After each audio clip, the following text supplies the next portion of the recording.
The Flash is currently projected to become Warner Brothers' biggest flop in studio history, following an overwhelmingly positive word-of-mouth marketing campaign fueled by comments from actors like John Cruise, Stephen King, and DC Studios co-CEO James Gunn.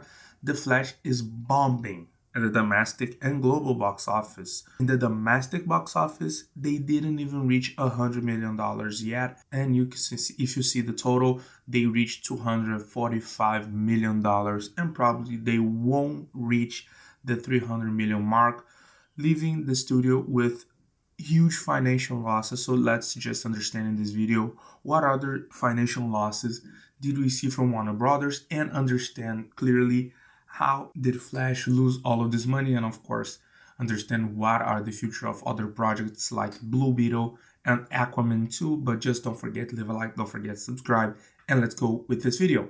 As I said, a box office analyst observed that if the Flash's poor performance keeps up, it will lead the film to lose Warner Brothers more than $200 million.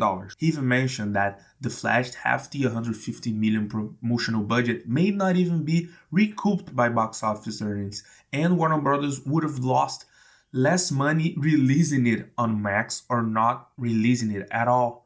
So where would this stack up against like other massive Warner Brothers flops of the past? You just need to understand that this phenomenon for Warner Brothers is not exclusively after COVID. They just made it worse. Because of COVID-19, we have terrible movies like The Wonder Woman 1984 that lost an estimated of $140 million.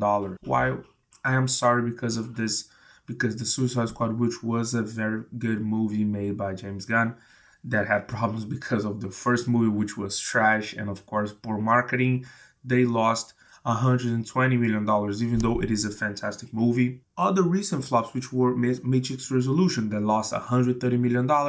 Even Keanu Reeves couldn't be able to pull that off.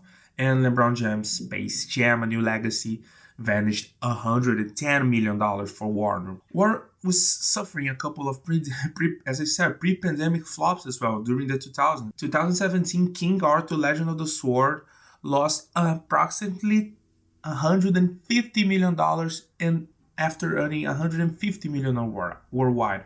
I'm just wondering like where this money went, because the movie is good but it's so generic, and I just want to understand where is this money going. And of course, so for some other epic failures, they're very known, just like Jupiter Ascending. If you do remember, that was done by Mila Kunis and Channing Tatum. I had to have no beef with them, but the movie was just terrible. They lost $120 million, $45 million domestically, like it was terrible. Not adjusting to inflation, here's a better look at how the Flash potential loss would stack up against all of the Warner Brothers flops, as I was just telling you. So Space Jam lost $110 million.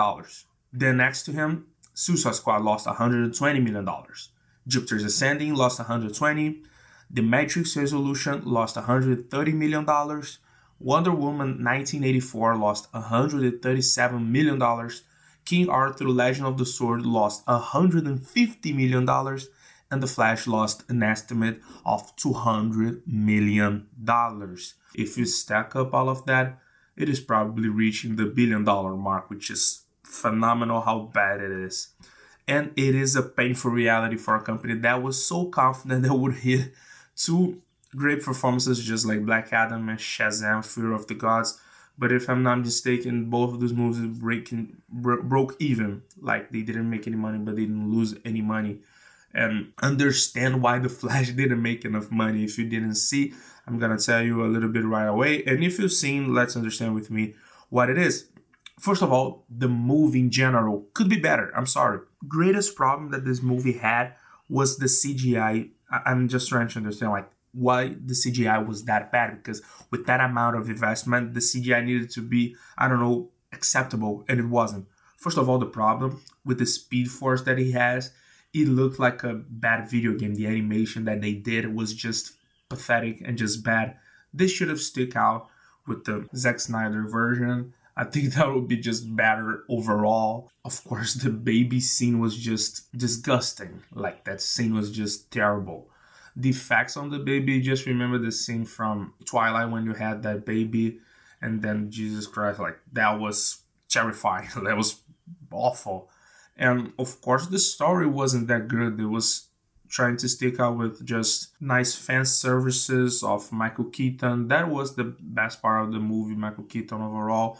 They had, of course, Christopher Reeve appearing. You had Nicolas Cage as Superman appearing. And, they just wanted to show all of that and forget about the story. But we need to understand, like, we want a very, very good story. And this story was just a little bit weak in overall. Like, the action sequences with Batman, yeah, they were cool. The action sequences with the Flash were terrible. And everything related to Flash, besides the jokes, were bad. I'm sorry, they were just bad. And of course, it reflected on the box office. Second of all, they could have been a better marketing. I'm sorry, because the marketing it's crucial for the movie's success, and they needed to do not a better investment. They shouldn't spend more money, but spending more smartly, like putting a better trailer out, putting more propaganda, putting more activations of like celebrities. I don't know, but probably something better should have been done. Third of all, the dying universe that DC is approaching, because it was announced by James Gunn that they were doing a remake of everything, and I think this had a terrible timing because they've suffered with all the productions that we're doing. The right thing to do was they were going to announce that after all of those movies were done, because they were already going to release Aquaman and The Flash with this past universe. And of course, they would be dead because it would have a restructure of this universe. And because of that, we need to understand that if you see a universe that is going to be completely done, why are you gonna watch these movies? Like, you need to understand that. Like, the world thinks that. And of course, they weren't. I had problems with that with TV shows. If you see TV shows on Netflix, they get canceled after like 2 days. The TV show was released. And of course, you're not going to see, because there is not going to be a continuation of that. And I think this is just awful, and it was a very bad strategy that Warner did. And of course, another reason that this movie flopped was because the Ezra's PR problem. But thinking in hindsight, I think it was a very good marketing, but I don't think people would like to give money for someone that, did all of the crazy things that he did. And of course, he might be, I don't know, I'm not a doctor, he might have done some of these things because he was having mental problems. I'm not here to judge at all. I just live in the law to judge him. But all of those PR problems that he was having on attacking people in Hawaii and all of things like that, like, this affected the movie badly or good. I'm not here to judge, but I think in a bad way, because it suffered with major marketing problems with that. And typically, earth-shaking box office failures aren't brushed off by studio executives. And this is the studio that put Batgirl on ice in order to save money. So now the attention is going to turn to the remaining movies, which is Aquaman, The Lost Kingdom, and Blue Beetle. And this is the last two DC films of 2023. Aquaman will hit theaters 5 years following its massive $1 billion 2018 hit starring Jason Momoa. And releasing Aquaman 2 directly to Max or scraping it entirely is a far-fetched idea. There's still likely some honest for this. One definitely bigger than The Flash, Warner Brothers hopes. And I'm hopeful that this movie might hit $500 million, but they need to stick of what the formula they did for Aquaman 1. And Blue Beetle, however, has been on a completely different discourse theatrical release. Originally meant for a direct-to-streaming release, the original story starring Xolo Mariduena may need to revert to Plan A.